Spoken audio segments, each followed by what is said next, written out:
from here.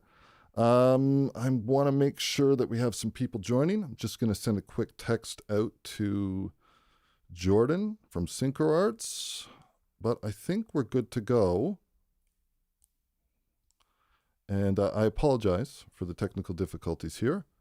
A little bit hard to work everything out when I'm in Toronto, Ontario, and SynchroArts is in the UK, and we're trying to make everything work together. Good to go. So I got the green light from Jordan. All right.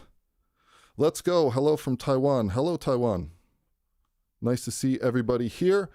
And hopefully, maybe, I don't know if we have an opportunity to get another email sent out to the people who have maybe joined the other link. But we could say that if that's something you can do, Jordan, on the fly, then we'll get this going here. Will this be available afterwards? Yeah. This is going to be available for as long as SynchroArts decides to keep this. And you'll be able to watch this and hopefully get something out of it, whether you're watching it now, live, or in the future.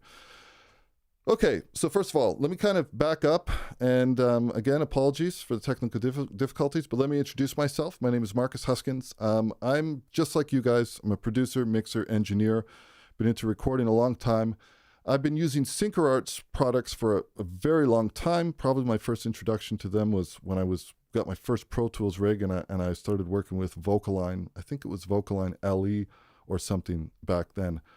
But anyways, fast forward a little bit, and since about 2014, I've been working with SynchroArts, beta testing, consulting, working with the products, and also doing tutorial content directly for the SynchroArts channel.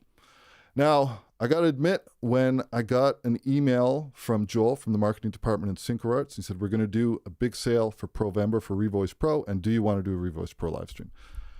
I think my heart stopped beating for a second, because it has the reputation of being something that's really, really in-depth. And I honestly had a little bit of fear, but I think fear is a great thing, because that's when you know you're actually striving to make improvements upon what you're doing, is that if you're not a little bit scared of something, then you're not trying hard enough. But I also thought it's a great opportunity for me to basically, hopefully in this live stream, in this video, to show this product in the way that I wish that I could have learned it. Because we have to remember, at the end of the day, Revoice Pro is a standalone application, and there's a lot of benefits to that, in terms of working with your DAW and how fast that processing happens, and how powerful that this program is as a standalone plugin or a standalone program. The problem comes when we take a look at it from kind of a bird's eye view. We have lots of different DAWs, and all of these DAWs work a different way. There's really 3 different aspects of working with Revoice. And the first one would be that you are getting your audio from your DAW timeline sent over to Revoice.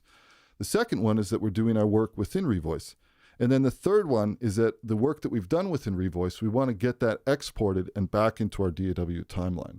Okay, I'm trying to manage my OBS and everything here and take a look at this live stream to make sure I'm looking at comments. Hello, thanks for this live stream. Hello from UK. Okay, looks like we're good. We've got 40 people in here. I know it's not the same as the 100 and change that we had in before, but hopefully people will start getting this link. Jordan's posted this new link in the old one.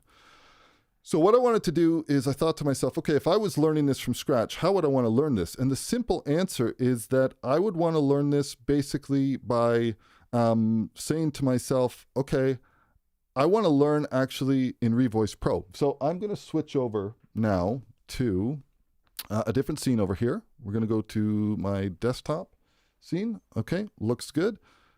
And it seems to me that I accidentally paused this video. Sorry, guys. This is so much stuff that I'm trying to manage all at once. Okay, I'm keeping my eye on this to make sure, and let's bring our live chat back. Okay, and let me minimize this. We no longer need to see OBS, and let's go over to, I'm in the wrong screen. Let's go over to Revoice. Okay. So like I said, Revoice Pro is a standalone application. And before we actually get into using this, I want to take a look at how this works. And it's actually very simple. If you think about this in context of how we work with the DAW, whether you're working with Logic, Pro Tools, anything like that, I want you to think of this as a really simple setup where we basically have let me just move this out a little bit. We have an arrange window. We have tracks. We have track headers. We can add new tracks. We can go to tracks. We can add tracks. We can add any amount of tracks that we have. Within these tracks, we have the ability to solo each track. We have the ability to mute each track. We have the ability to adjust the panning. If you wanted to reset this, we can hold Alt or Option. We have the ability to adjust the volume slider. Again, Alt or Option to reset that. Then we also have some different functions, which we're going to get into in a little bit. But in essence, it's very, very simple if we think about it this way, that we have a track header, we have tracks, and also that Revoice has specific functions that we use it for. I want to focus on opening up a couple Revoice Pro documents standalone so that we can talk about some of the things that make it unique before we start talking about integrating it with our DAW. Looks like we're getting some more chat comments. I'm going to try to kind of field some of these. I got to be honest with you, I had a really strict outline planned, and I'm totally improvising everything right now. So let's go from here. I'd like to know how the ARA integration can work. It's not connecting to Logic. I hope there's a solution. Okay, we have a lot of video content specifically for, just got a text from Jordan for the same thing. We have a lot of video content specifically for how the ARA integration works with Logic. If you head to either the Vimeo SynchroArts page or the YouTube, or you can even just Google it and type in basically using Logic ARA with Revoice Pro. There is a video that's going to pop up either on Vimeo or YouTube, and it'll talk about the specifics, because this is one of the things I was just talking about. Revoice is a standalone plugin. In essence, once you understand how to use the program, that all you really need to do is fill in the blank for which DAW that you're using. So if you're using Logic, then you would want to know how to make sure you know how to send things over. And if you're using Pro Tools or Studio One, because they all work a little bit different. I think this is where it's confusing. So hopefully Jordan can direct some people over here. Yes, I've had about time with Revoice and Logic. ARA2 and Revoice definitely needs major improvement. Okay. With Logic, there's a specific way that you work. It is basically, I'm not going to be showing Logic today. I'm actually working in Pro Tools, but with Logic, it's basically choosing the ARA version. And then once you make a connection, it's basically engaging the space bar, and it will automatically send things over. But that being said, you have to make sure that you have things connected the right way. So hopefully we can get a link to some video content directly to do with Logic. But in this case, I'm actually going to I want to start, just stop babbling here and actually get into this. So what I'm going to do is I'm going to close this document, click Don't Save. I've got a couple documents that I've prepared, which are just really, really simple documents that are Revoice Pro documents. And I want to kind of show how this works in context of everything. So like I said, we have tracks over here. In this case, I have an instrumental track and I have a vocal track. I'm going to just slide this up. Now I can solo this out. We'll go back to the beginning. The T key and zoom key are what's used to do our zooming in and zooming out from within Revoice. So if you're familiar with Pro Tools, this will be something that you'll remember. But let's have a quick listen to this track over here.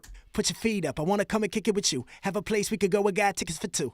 And show you something different to do. It's all up to you. Your decision to choose. Okay, so I can solo this. I can mute this. I can adjust everything like that. There's two really main functions that I turn to Revoice for, and the first one is the one that I use it for most, and that is creating realistic doubles. So when we talk about doubles, if we take something into context, like if you're mixing and you wanted to use some type of stereo width plugin, we have lots of different third-party plugins where we can basically create a send, and it sends it out, and what it's doing is it's making changes to the timing and also usually the tuning. So a great example of that would be maybe something like where you have, if you wanted a stereo double, that it's creating two doubles, and one of them is put back in time, and one of them is put forward in time, and one of them might be plus 7 cents, and the other one might be minus 7 cents. And then this gives us this kind of like stereo perception. So those are great, but they have a very specific sound, and also it's static. The thing I love about Revoice in particular is that I can create really natural sounding doubles. And this, like I said, this is probably one of the things that I turn to the most when I'm using Revoice, because there's nothing else like this that allows me to do anything. It's almost the same as if though I would have double recorded something, had multiple takes, and then had the ability to basically tuck those in however I want. So we're going to cover two aspects here. The first one is mono, second one is stereo. I'm also trying to read these comments as I'm doing this. Okay, I'm going to let Jordan field a lot of these questions with respect to Logic Pro. I'm just going to continue on here. So We've talked about the basics of Revoice, right? We have our track and we have our solo, mute, our level, our panning. We also have some shortcuts that we can do. So for example, if you have like multiple tracks available, if I use the 1 key, that will automatically solo the first track. If I use the 2 key, that will automatically solo the second track. This becomes useful when you're using multiple tracks, but also we can just click. So the first thing I want to do is talk about creating a double. So the way that we do this is we can go to Edit, and we can go to New Process Settings, or there's a key command of B. So let's dial this up. Now, when we have this window that pops up over here, you'll see that here that we have the ability to choose a selected process. The 2 main ones that I'm going to be focusing on in this live stream are the doubler, both mono and stereo, and also the APT, or audio performance transfer. So let's start off with the doubler. Now this is pretty self-explanatory. Doubler is doubler. The initial input, start, and end. By default, this is chosen selected audio because I've actually selected this waveform. If I wanted to make a different selection, like let's say I wanted to have something shorter, then I could simply drag a playback range in this area, and notice now that this is changed to selected playback range. Generally speaking though, when I use Revoice, I like to work with clips that I've already edited to be a specific size, and then if I create a doubler or something, I want those to be the same size. So we're going to choose selected audio. Now, in terms of presets, I'm going to go to Factory Presets, and let's choose Mono Vocal Mild. Truthfully, whenever I'm using the doubler, I always start from either Mono Vocal Mild or Stereo Vocal Mild, and this will be depending on whether I want to have a mono double or stereo double, because they have different uses. So we'll choose Mono Vocal Mild. Now, in terms of the input, I want it to be this main track over here, so that's fairly self-explanatory. The output, anytime that Revoice Pro creates a process, whether that's a doubler, and that's a mono double or stereo double, or if it's an APT, it needs to have an output track that it's going to basically render a new audio signal to. So for this, we're going to leave this set to automatic. Number of processes, we just want 1. So let's click the new process button over here. And now we're going to drag this up right underneath. Let's have a listen to this double that was created by Revoice. Put your feet up. I want to come and kick it with you. Have a place we could go. I got tickets for 2. And so you. So it sounds just like the original, right? If we play them both in context together. Put your feet up. I want to come and kick it with you. Have a place we could go. I got tickets for 2. And show you something different to do. It's all up to you. Your decision to choose. Now, when we talk about mono doubles, one thing that I like to do, especially in post-processing, is I definitely like to adjust the formant or the pitch, and also I want to have some control over how tight or how loose this is. Because the other thing to keep in mind is if I make this double like the exact same pitch and the exact same timing, it's not going to sound like a double at all. So we need a little bit of variance there. Now, when we have any process in Revoice, whether that's a doubler, stereo, or mono, we have this little green area. I can click this arrow. This is going to open up the presets for this doubler process that I just created. Notice here, I could choose a new preset if I wanted to. I could also change this to stereo if I wanted to. I can make adjustments on the fly. Let's go back to a single track, and let's go over some of these parameters over here. So these are kind of like the main ones. We have our average delay time, which we can adjust. You can see over here, I'm moving this up. I could make this super long. I think in general that it was sitting somewhere around 25, which is good. Maybe I could go let's go to 18 or 19. Now, if we take a listen, go back to the beginning. Put your feet up. I want to come and kick it with you. If I want us to increase this a lot, go back to the beginning. Put your feet up. I want to come and kick. So the thing is, we have to make this sound realistic, and we have to make this work in context for what we want to do. So I'm going to go actually back to the vocal mild as a mono vocal mild as a starting point. But one of the things that I really like adjusting, especially when I'm using a mono double, is the formant shifts. So let's isolate this track, again, just by soloing it out, and let's pull this down a little bit so we can almost exaggerate this. Put your feet up. I want to come and kick it with you. Have a place we could go. Now let's pull it the other way so we can hear the opposite effect. Put your feet up. I want to come and kick it with you. Have a place we could go. I got tickets for 2. And show you something different to do. So these changes in the formant are a really, really powerful tool when you're working with doublers, because if you take into context, for example, how somebody would sing, I could sing ah, or I could sing ah, and they can have, depending on how I sing that and my throat length and the formant, they can have a really, really different sound. So you want to pick something that works in context of what you're working with. In this case, I think it would be really nice to work with a bit lower. Now, we also have between average delay, we have frequency of modulation, depth of modulation, and randomness. This is kind of how vibratos are handled and the different, how things are kind of dispersed in terms of everything being randomized. Now we have a vibrato strength, length of trigger, things like that. So we can dial in something, and then the end goal is that we want to find something that works in context of the song. We want to play everything together, and I'm basically just going to bring this in and dial this up. So we listen. Put your feet up, I wanna come and kick it with you. Have a place we can go, I got tickets for 2. Show you something different to do. It's all up to you, your decision to choose. Okay. So that would be an example of using this as a mono double. Now, a mono double, I often think of this if I have a lead vocal and I don't want to go crazy with the stereo spread or the stereo width, that basically I just want to have something that reinforces this, and it's tucked underneath, and it's not meant to be the same level, and usually it'll be filtered and have a different formant shift. In a lot of the times it's going to be lower. So that's one example of this. Now, let's go ahead and take this and let's delete the track. And now I want to take a look at creating a stereo. So we're going to do the same thing again. In this case, we can either choose edit and we can choose new process settings, or we can choose the B shortcut. In this case, it's the same thing. The selected process is going to be a doubler. The selected audio is going to be the length. The input is going to remain the same, and the output, we're going to set that to automatic because we want Revoice Pro to automatically create a track that this can live on. But in this case, I'm going to go to stereo vocal mild. This is essentially, like I said, I have 2 starting points whenever I use the doubler, if it's mono or stereo, and then I tweak the preset to fit what I need. And it's just a matter of clicking new process.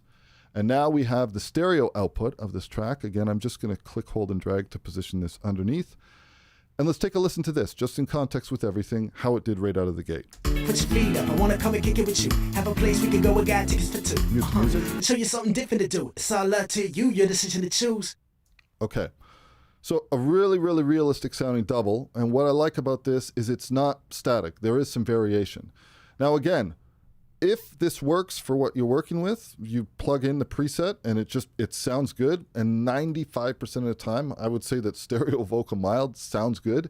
In some cases, it might be a little loose. We can do 2 things. We either remember the P shortcut and think of this as like preferences, or we can click the little arrow over here, and this is going to open this up. And then we can adjust this preset. Again, now let's take a look at this preset really quickly before we move on. So notice that this is stereo, okay? And one thing I want to point out is that in the track header here, we have all channels. I can view just channel 1, or I can view just channel 2. So that would be right and left, or I can view all channels, which is both of them together. If we open up the preferences for this stereo vocal mild preset, notice that we have displayed settings. We have channel 1 and we have channel 2. So like I said, channel 1 is the left, channel 2 is the right. And notice what they've done here as a starting point is that we have an average delay of 25 on the left side, and we have an average delay of 34.9 on the right side. We have just slightly different settings in terms of frequency, depth of modulation, randomness. And also, this is what's really important, is this formant shift on the left it's at -3, and on the right it is at 2.98. So I could even increase this a little bit further. And then maybe we'll go to this one over here, and let's decrease this a little bit. So if I wanted to kind of get more stereo width out of having a change in the formant, something that's different. The other thing I might do is I might pull this back a little bit. So let's put channel 1 to like 20. And instead of this being 34, which might be a little bit loose, we can pull this back a little bit. And also, in terms of our vibrato, all these settings, you can just move them just a little bit, just tweak things a little bit. Watch how quick this is processing. The minute I make a small change, this is re-rendering a brand new file. And this is one of the benefits of working with a standalone application. So let's have a quick listen to this. Put your feet up, I wanna come and kick it with you. Have a place we could go, I got tickets for 2. And show you something different to do. It's all up to you, your decision to choose. So again, you want to do this in context of the song, whatever suits your personal taste. And then my goal would be that I'm bringing this down, playing everything in context. Put your feet up, I wanna come and kick it with you. Have a place we could go, I got tickets for 2. Show you something different to do. It's all up to you, your decision to choose. Okay, I want to talk about a couple little things that, just to keep in mind when you're talking about playback from within Revoice. I can click anywhere in the top to position this. I can also click, hold, and drag, and then this will kind of scrub everything and I'll be able to hear something. But double clicking anywhere here will give you like a cursor positioning. But also we have a couple options down here in terms of replay from last position being enabled or disabled. If I want this to behave like Pro Tools does, for example, I think that's a really good example, then I would enable this, which means that any single time that I'm playing, I always want it to play from the same spot. Put your feet up, I wanna come and kick it with you. I'll stop it, I'll play it again. Have a place we could go. Whoops, this should be enabled. Have a place we could go, I got tickets for 2. Have a place we could go, I got tickets for 2. If I want it to behave like Logic or a tape recorder where it continuously stops and then it picks up again, then I would deselect this. Show you something different to do. It's all up to you, your decision to choose. So this will help you in terms of, this is kind of like DAW playback methods. Now, another thing to talk about is in terms of how the loop ranges work, of course. Let's go, I'm going to use the up arrow and the down arrow. I can use the up arrow to cycle to the beginning and end of this section. So let's have a listen to this loop section. Have a place we could go, we got tickets for two. So that stops, but if I enable this, Show you and let's go back again to the beginning. have a place we could go, we got tickets for two. Have a place we could go, we got tickets for two. So it really depends on how you want to work. So that is the basics with doublers. Now you know how to create them from within Revoice, and you understand how we create a new process, how we can tweak that process. That process can be mono or stereo. We're going to revisit this in a moment, but I want to move on now to the other core function of using Revoice Pro, which is APT. I see a lot of stuff happening here in the chat. I want to see if there's anything that I can hit. There's so many, oh my goodness. Okay, let me try this. Sorry guys, my eyes are not good. Okay. Lots of shout outs for wanting some specific attention to ARA2. I'm in Studio One 98% of the time, and that's ARA2. I love the Studio One workflow. That being said, we're going to take a look at Pro Tools today, but let me see. Okay, use Standalone like this demo. Revoice Pro is great. Within the DAW, it's currently a bit of a mess. Okay.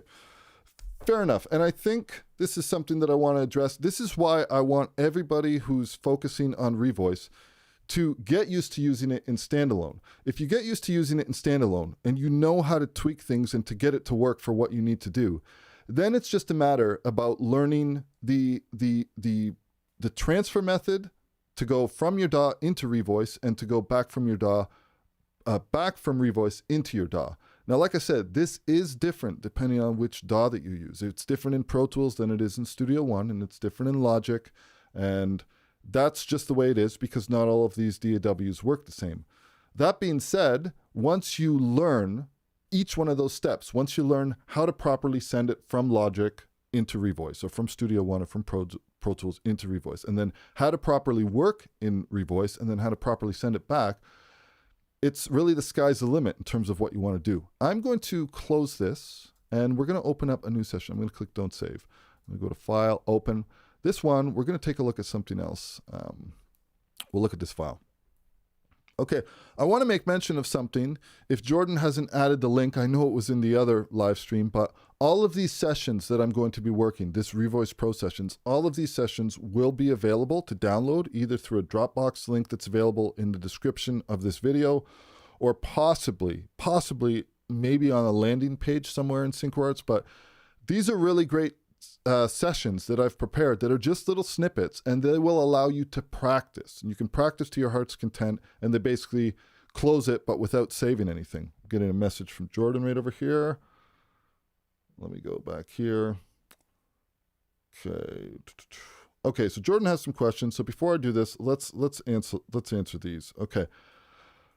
I found it hard to work through, do things in bulk with Logic misbehaving and also knowing optimal order to undertake things. This request is asking for a demo looking for at a typical workflow, including doubles, tuning, and aligning with several layers. Okay, great. This is actually something that I'm going to be covering in this video in basically in the very last step, where we're going to be talking about that, right? Because I'm not sure who asked this question, but whoever did, it's a great question.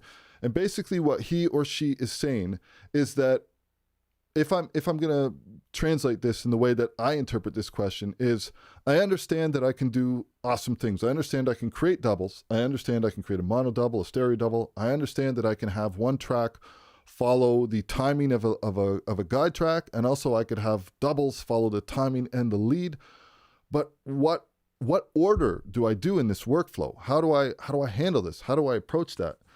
And this is where this is coming from. This is from Craig. Craig, that's a great question because it's something that you do have to think about, which is why I'm going to be the biggest advocate for telling people, try working with some sessions. Right now, I've provided 3 Revoice Pro sessions that can be downloaded for you to practice with. This one that we're looking at right here currently is going to be an awesome one because it has multiple tracks and you can practice in different ways. You could create whatever you want.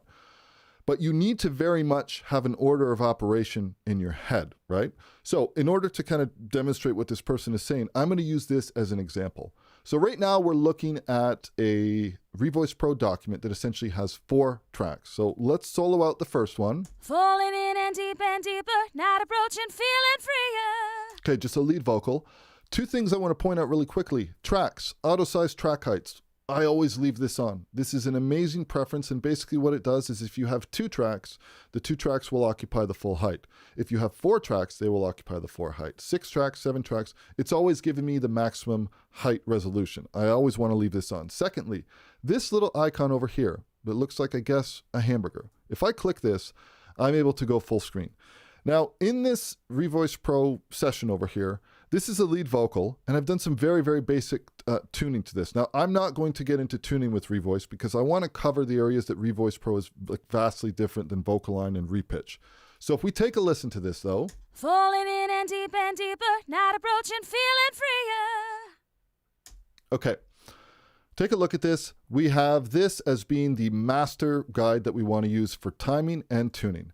Now, I have 4 tracks over here. Let's simplify this. Let's highlight both of these, right-click, and let's delete these tracks. Notice that because of that auto-size track heights, that now I only have 2, much easier for me to look at. So now I want to talk about creating an APT, which is the other core functionality of Revoice. And it's, like I said, it's similar to something that we have in Repitch and VocAlign, but it has a lot more control.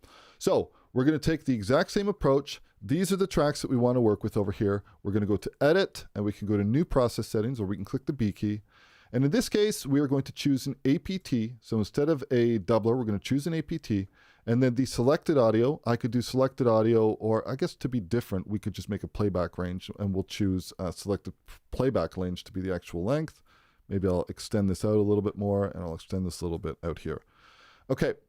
Now, in terms of our guide, this is simple. It's going to be the vocal lead. In terms of our dubs are any tracks that Revoice Pro is altering, that it's going to process and it's going to render out a new output. So this is set up properly. We only have 2 choices. They're set properly.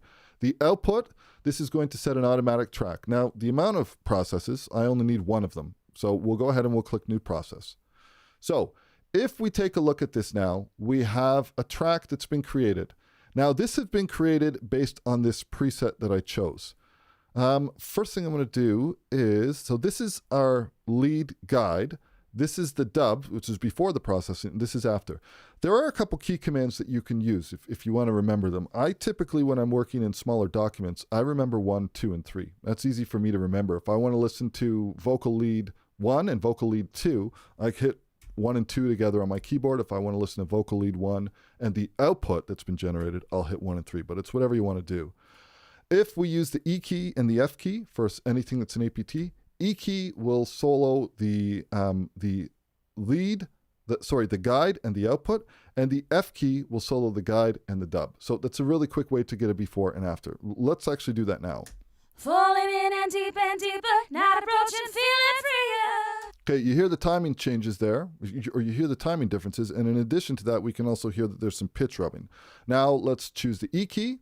Falling in and deeper, not approaching, feeling freer. Okay, a perfect alignment of the elements that we wanted to adjust, and also in terms of the tuning, this is something that's been taken care of as well. Because keep in mind, one thing that we did do for this is that we had made a selection and we had done some tuning on this particular vocal. We had done some tuning before we did this. So if I open up the preferences here, this is a really good opportunity to take a look at some of these other features. And I need to make sure that I'm not blocking myself. So let's do, this should be visible. I'm just taking a look at my screen preview to make sure everything's visible. Yeah, we're good. Okay. So we know about timing. I can make adjustments. This is currently set to 33%, which is whatever the preset was set to. Let's back this off to 0 milliseconds. Now this is perfectly aligned. And honestly, if I was to play this now, it would sound so identical that it wouldn't even have any width. Let's listen. Falling in and deeper, not approaching, feeling freer. Oh, I have to make sure that I'm on the right ones. I'm going to do the guide, and we're going to listen to the output. I wish I had a different place that I could put this. We'll put this here for now. Then we can see everything better.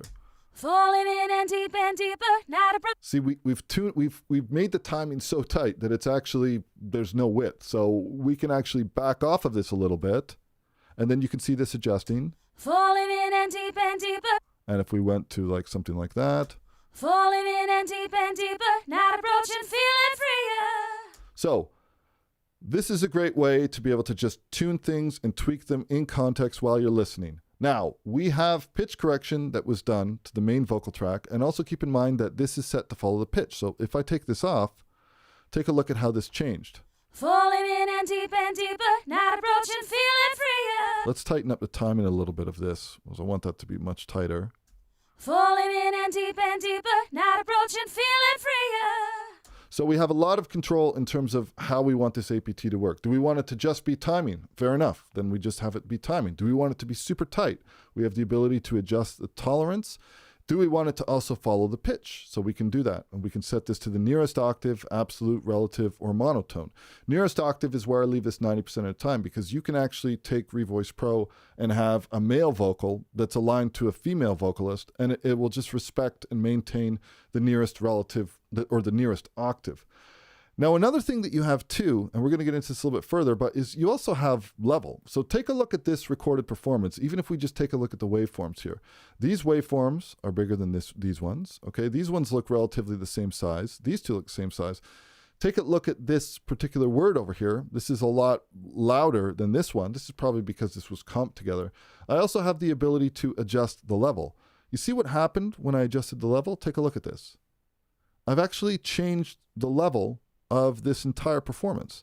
So we have three different things. Now, also with the level, this is kind of like an absolute way where they're going to be every single phrase and every single word. They can be time aligned, tuned, and also they can have the exact same level. So in terms of like, if you were mixing stereo double pairs of something, that'd be a great way to ensure that it's super tight. But maybe this is sitting at a very specific spot and its average level is good, in which case I can choose to keep the dub's average level, which basically will make the change in terms of, you know, looking to the guide track for those level differences. But then I can also just say, okay, I don't need it to be the exact same level for each one of these words.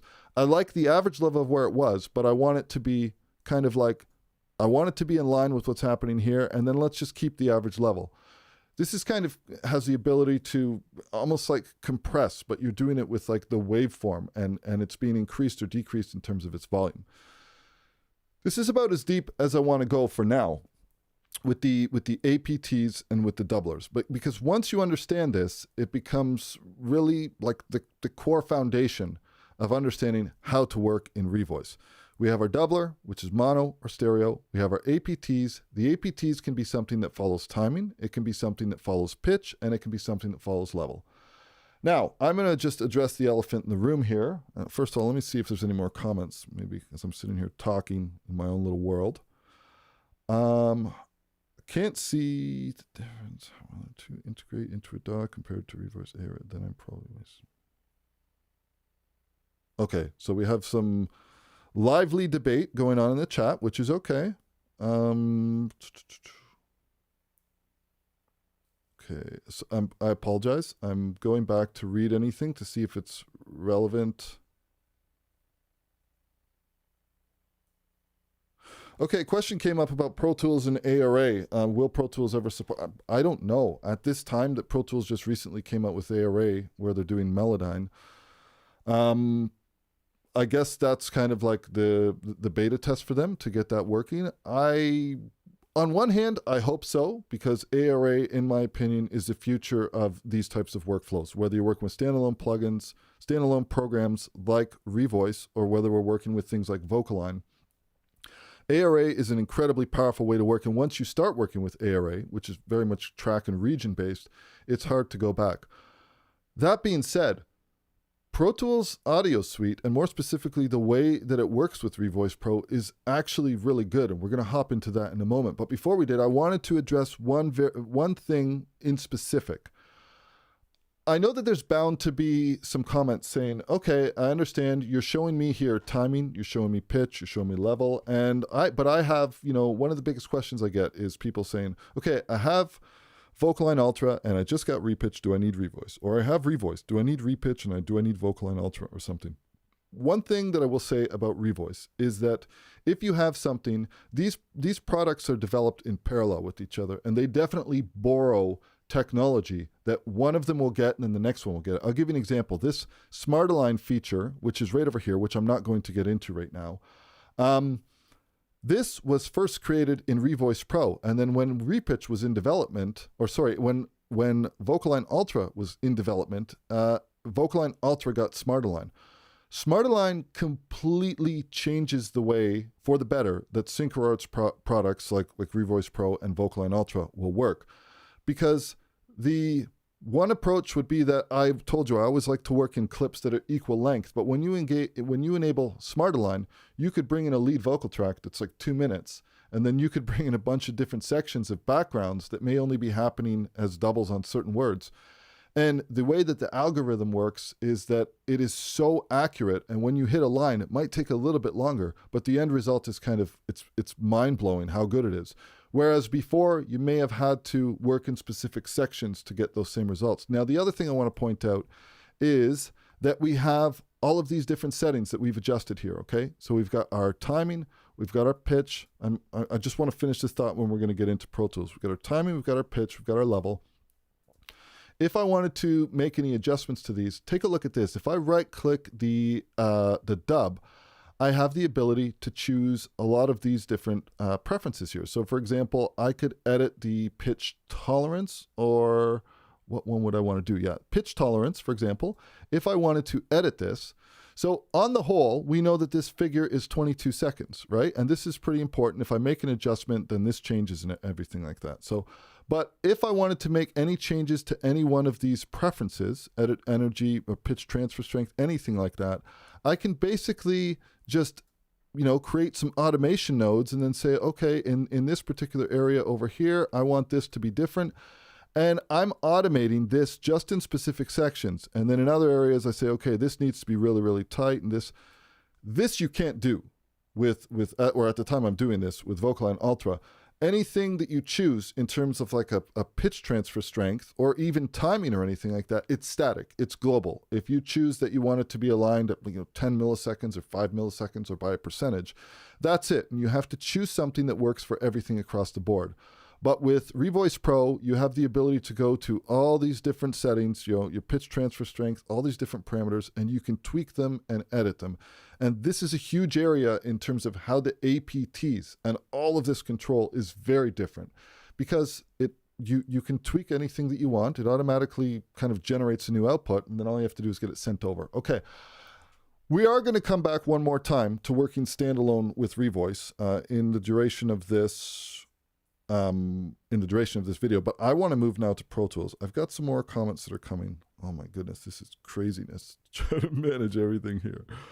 Will Revoice Pro ever be part of Pro Tools using ARA? That's something that we can't confirm. But like I said, that being said, Pro Tools has a pretty, even if it's antiquated, it works really well because SynchroArts have done due diligence to make this work really well with Pro Tools. Is there a way to fine-tune zoom and scroll? I work in film, and a clip I'm working on might be 3 seconds out of a 90 minutes, so I'm constantly losing the clip in Revoice Pro. That's a good question. So how I do it is I double-click and I use T and R, and these are the steps that we have. I can zoom in from here. This is just single pressing T and R. Let me go back to just the main settings over here. If we use this scroll bar, we can adjust this, and also we can zoom like this, and it kind of like anchors the cursor. So if you wanted to anchor the cursor at a very specific position and then like zoom in, you could do this. And then also in terms of here, I use this all the time. I generally don't change the track heights of these and pull them out. I'm either using this auto size track heights, which will automatically distribute them, or I'm full screen on one particular audio region. I think you should try working like this and see what you can do. And when you were mentioning working with, I think it said a clip I'm working on might be 3 seconds out of 90 minutes, so I'm constantly losing the clip in Revoice Pro. Okay. I guess this would be a good time to talk about, again, let's address something else in a very honest and open way. if you have Revoice Pro and you've worked in it before, you understand how powerful it is. It's a learning curve, but once you get the hang of it, you know how to use it. It's pretty amazing. Then we have a product like Repitch that comes out, which is very much borrowing a lot of great stuff that's in Revoice, but it's taking it and putting it into a plugin workflow that exists within the DAW and not a standalone plugin. Now, there's benefits and drawbacks to that.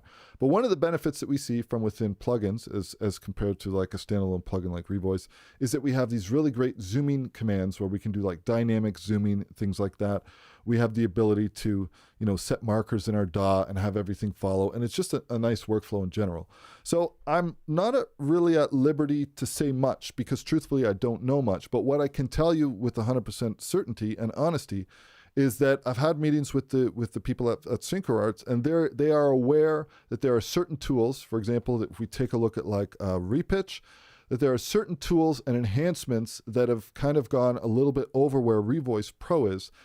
And what you're going to see in an upcoming update, I'm trying to very carefully choosing my words here, is that some of these tools or different aspects of some of these tools are going to be borrowed from Repitch and are going to be integrated in Revoice. So hopefully when we start to see some of these, really incredibly useful tools that have been developed a little bit further in other products, they're going to be borrowed and brought into Revoice Pro. And this is something that, to my knowledge, and Jordan, you can confirm this, but this is something that, to my knowledge, I think we're going to see as potentially as early as January or something, that the next update of Revoice Pro is being worked on. I think it's an incremental update, still in the version 4 lifecycle, but I would like to see that too, because once you start getting spoiled with these tools like the option modifiers to do zooming and drag to reposition stuff, it's a very intuitive way to work. That being said, I guess I'm just so used to working like the way that I have in Revoice that but I'm not working on a 90-minute or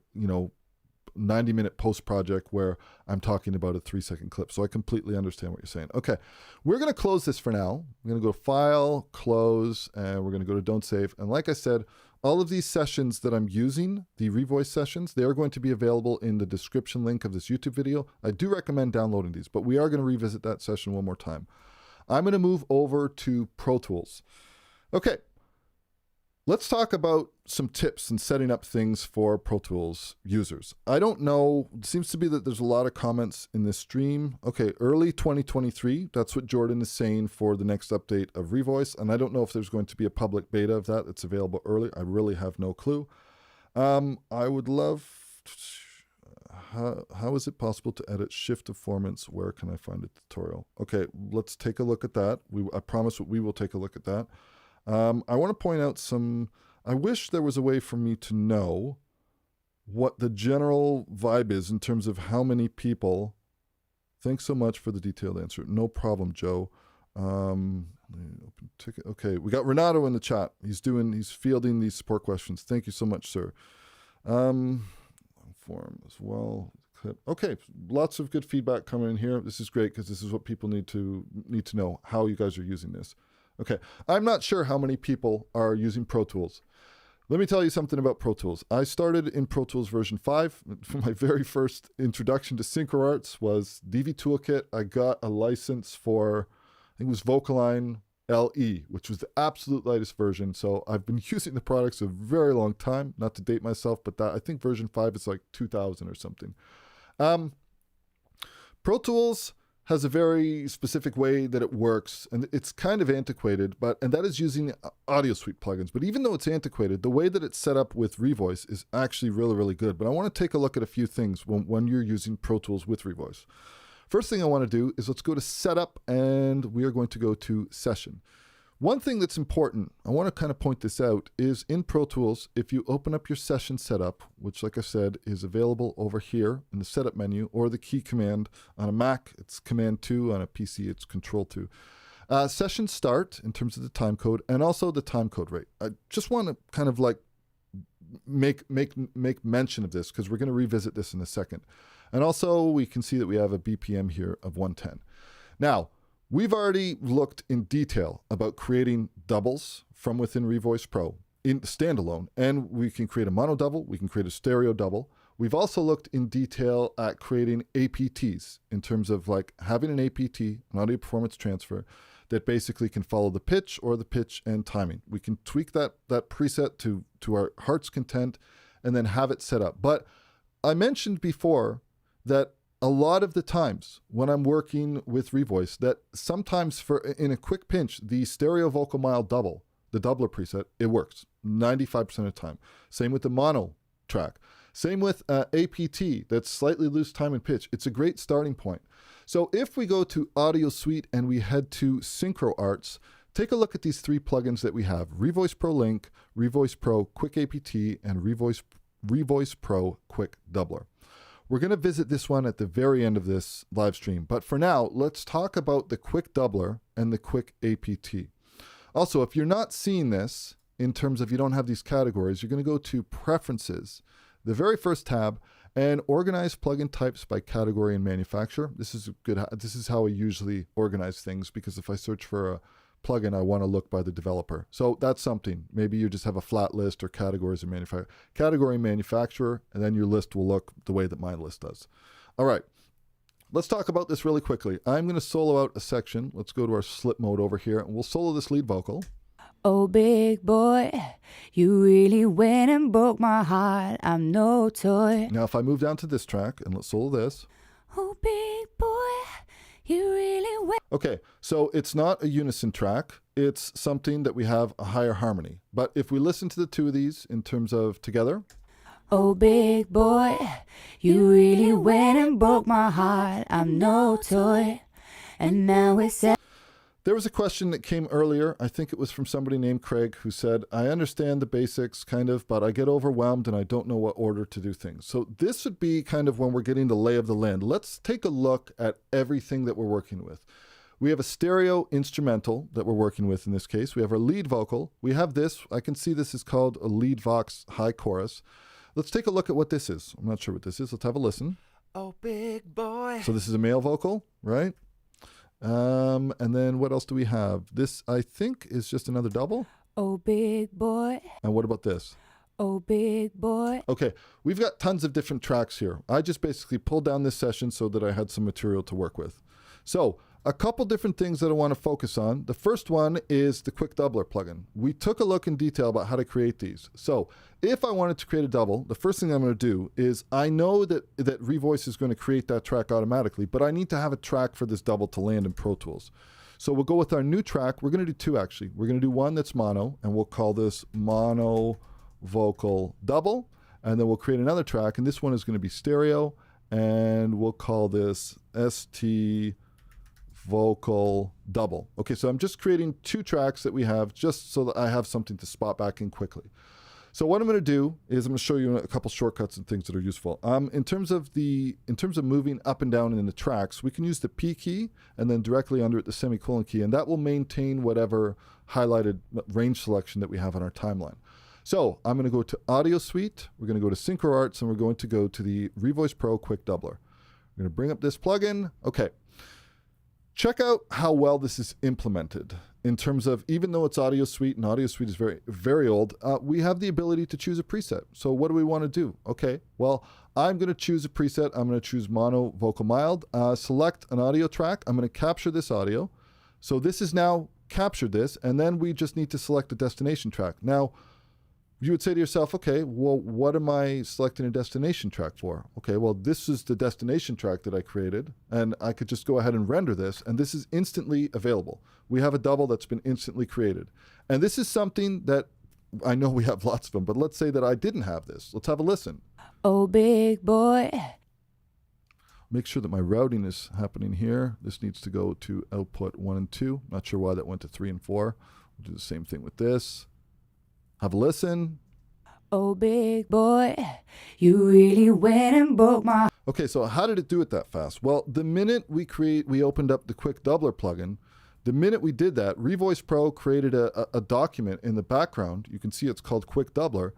It generated a output that's based on the preset that we chose in the Audio Suite plugin. So that is for creating mono doubles, okay? Now let's take the same thing into context for creating a stereo double. So again, I'm going to use the P key to move up here, and we're going to use the same plugin again. We're going to go to Synchro Arts, and we'll go to the Revoice Pro Quick Doubler. This time, we're going to choose a different preset. I'm going to choose stereo vocal mild. Like I said, this is probably my favorite preset. When I click capture audio, this is selected on the lead vocal track. I've captured this audio. Now I'm going to hop over to Revoice. We have now, in terms of the quick doubler, okay, over here, we have a new quick doubler that's been generated. And if I wanted to play this, make sure that Revoice is set to the proper output, which it is. I could play this directly from within here, and this is our double. Oh, big boy, you really went and broke my heart. So if you wanted to, make any tweaks before we bring it back into Pro Tools, but this is like an automated process. It's very quickly, it's created the doubler process based on the preset, and literally all we have to do is select the audio, capture the track, and then it instantly creates the doubler. And then all I have to do is go, right, this is where I want it to be, and I want to render the double. And this is going to be a stereo file. So in terms of like creating something very quickly, if you don't have a double and you want to have some reinforcement on a chorus section of your track, we've just done this like instantly. Oh, big boy, you really went and broke my heart. And it's just a matter of blending to taste. No toy. So that's the quick doubler plugin. And like I said, whether you're working in mono or stereo, it is super quick. You can just get something instantly. And the cool thing about this is I've been in the process of a final mix before when I'm working this way. And I say to myself, the artist said, can we have some more width on that last chorus? And I look at myself and I'm going, okay, I'm sending it out to this third-party doubler, this third-party doubler, this third-party doubler. I've got a ton of stereo width, but it's not the right type of stereo width because it's that static stereo width that gets phasey and weird when it's just static and it never moves. So when I need to create a really quick double, this is the way to do it. Now, the same can be said for APTs, right? So like I said, we focused on creating APTs from within Revoice Pro. Let's take a look at the same workflow, and I'm going to use the exact same section again.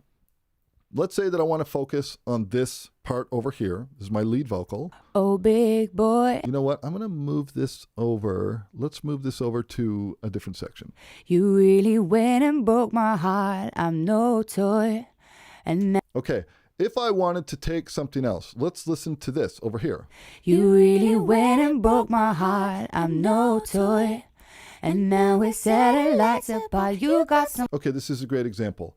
Here, we need to define what I want to do. Do I need a double? No. I want to have my lead vocal track, and then I want to have this track, which is a high harmony, and I want this track to perfectly follow the timing of the lead vocal. So I'm happy with the performance and the tuning of the high vocal, and I want it to follow the timing, 100%. And maybe I might even want to do something further than that, but let's leave it at that for now. In this case, I'm going to go to Audio Suite, we're going to go to Synchro Arts, and we're going to choose the option to use the Quick APT. Now this is similar to the Quick Doubler, right? Because we can choose a preset directly from within this plugin. And also, keep in mind, this is something here. I'm just going to close this for the meantime. That's something we can also do. We can save these documents as we go. So now I want to choose the select the guide audio. I've already selected this, so we'll capture that. Now the minute we capture, it's created a quick APT session in the background. And then all we need to do is choose the preset that we want. So I'm going to go with like tight timing only. And then I need to capture the dub track that we want to use. See if I got anything happening here. Okay, I'm going to go to select dub and I'm going to capture the dub.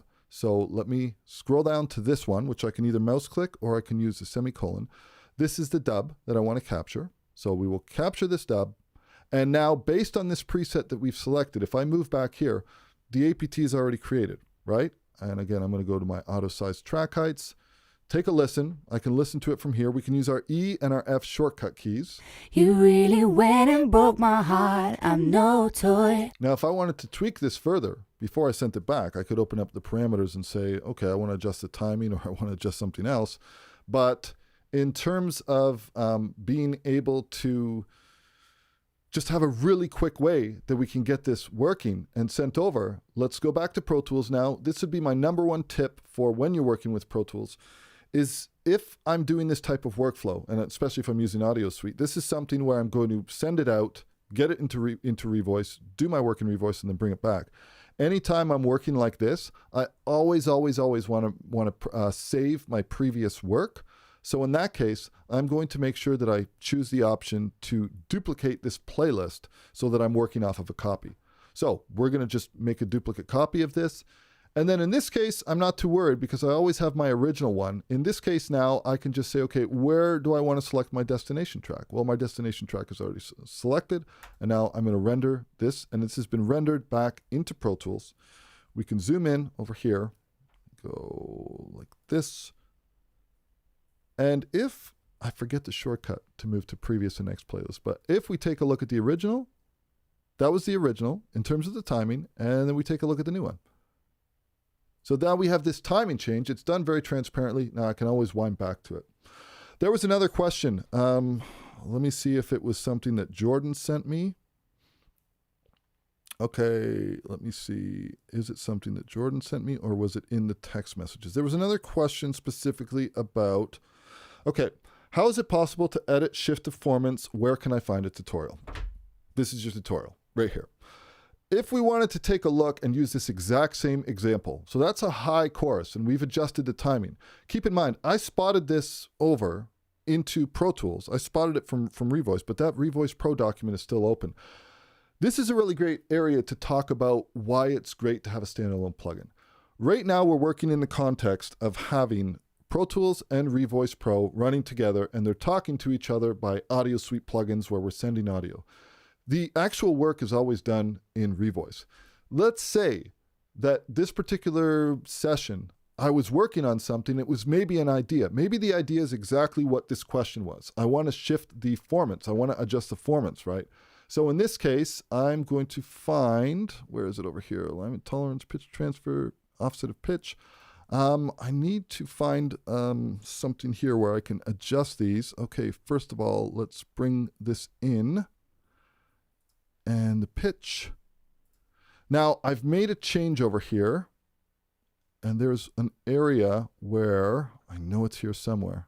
It's going to make me look silly in front of it. But anything that you want to add, alignment tolerance, pitch tolerance, transfer of strength, level of transfer strength. Okay, I'm not finding this right at the moment that I want to, but anything that you want to tweak, if you wanted to have an idea where we wanted to automate something, like anything at all, then you can make this adjustment. And then I would basically say, I'm not sure if I want to do this. I'm going to go to File. I'm going to go to Save As. I could save this. I could give it a name, and then I could save this directly in the folder, the same folder that my Pro Tools session is in. And then I would have the ability to open this up at a later date. Now, the cool thing is if I make any changes, we'll just click Don't Save right now. If I make any changes and I wanted to respot this back in, like I've done something different within Revoice over here. I've made some changes and this is rendering a brand new output. Anything that I want in terms of making those adjustments, if I wanted to spot this back in, again, it could be that, maybe we're going to create a new playlist over here.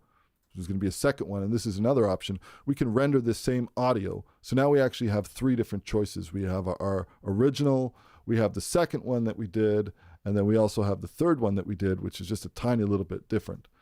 So this is bringing me kind of to the final area. I want to take some questions.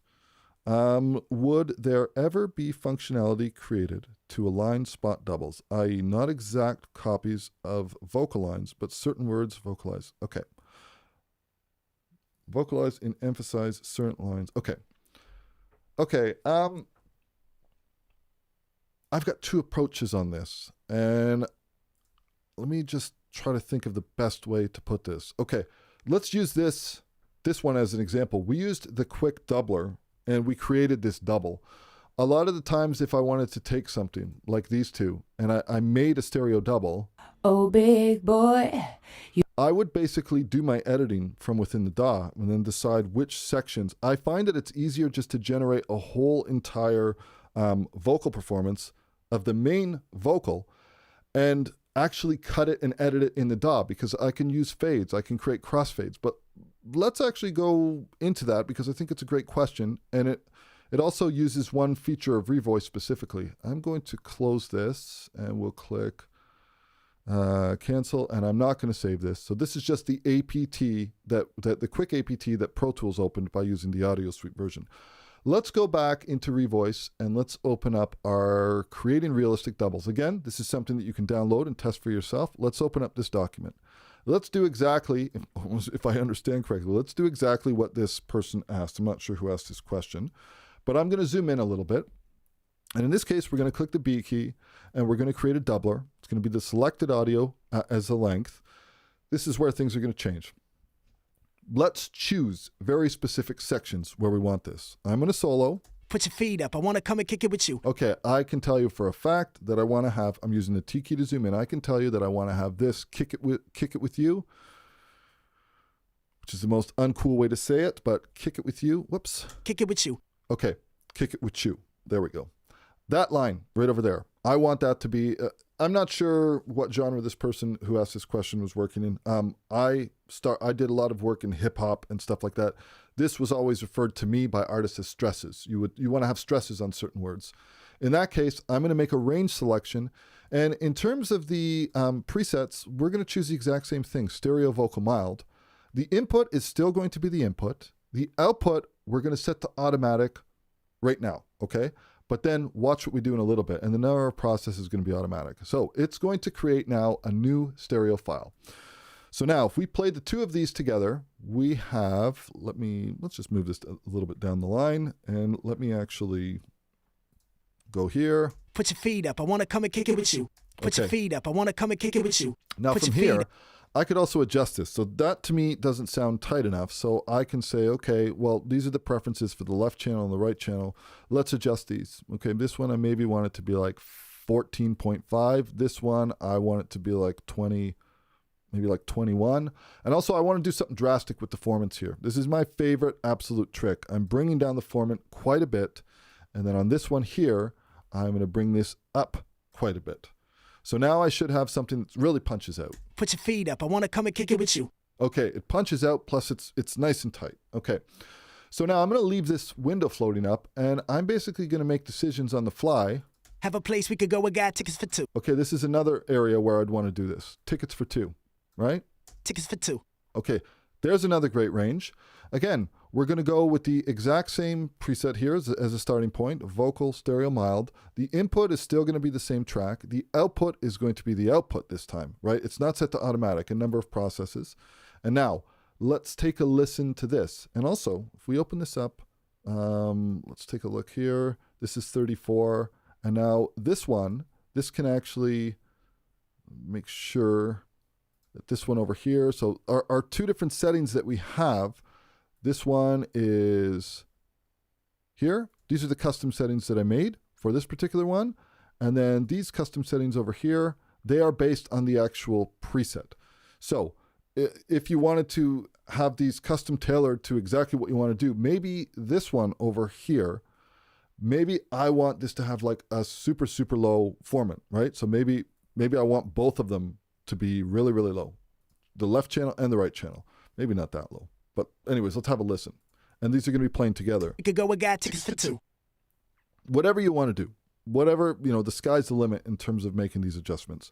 So these particular settings now are very, very different. And I'm just doing the stresses on the individual line. And this is the only time, really, this is the only time that I end up using playback ranges versus the full clip length, is when I need to do something specific and different for these different areas. Kick it with you. So let's listen back to the beginning, and even we can listen to this in context. Holding down Alt or Option and clicking any of the solos will unsolo everything. Put your feet up. I want to come and kick it with you. Have a place we could go with got tickets for two. Put your feet up. I want to come and kick it with you. Have a place we could go with got tickets for two. Okay. So we got a really, really cool result. And then at the end, it would just be spotting this back into Pro Tools.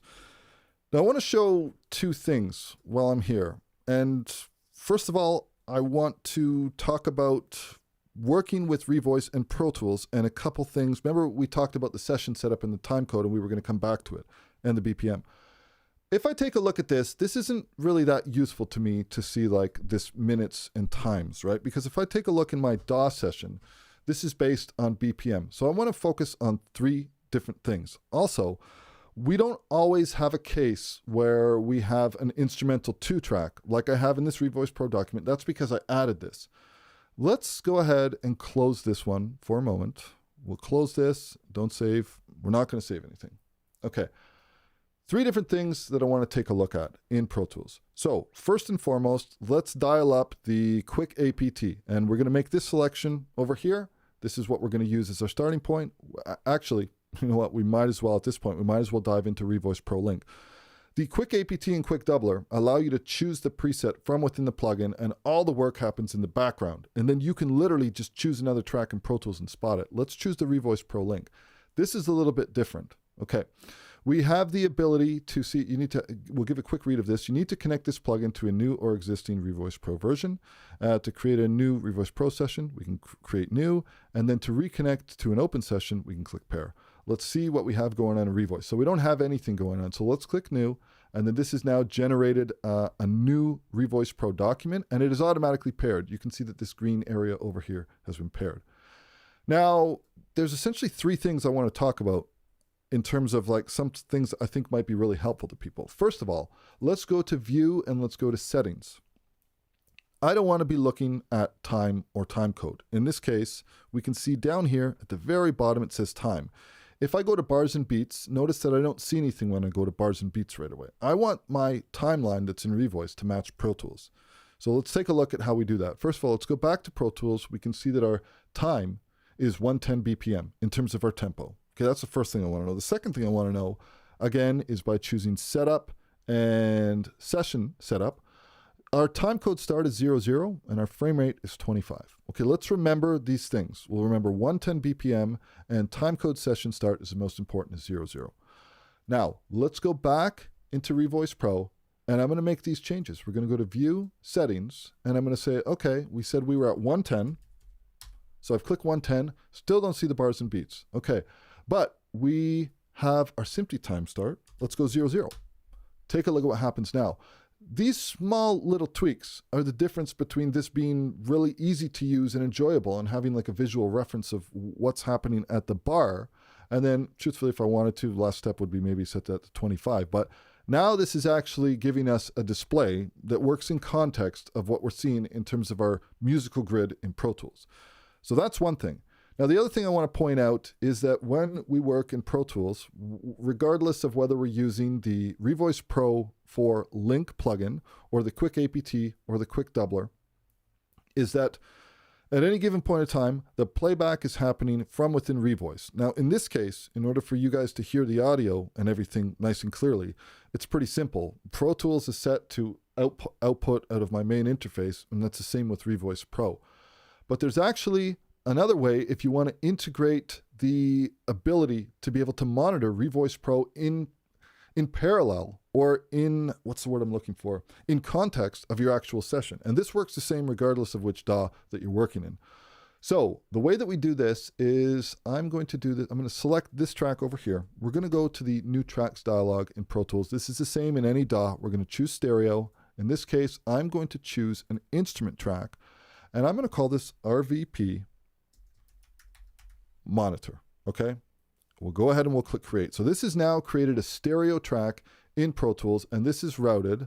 This will be routed the minute I change this routing to my main outs by default. So if I'm listening to even everything through a limiter or through mix bus compression or anything, this is going to take care of everything. Now, what I need to do is go over here, and I'm going to choose, I'm just going to start typing Revoice Pro Monitor, okay?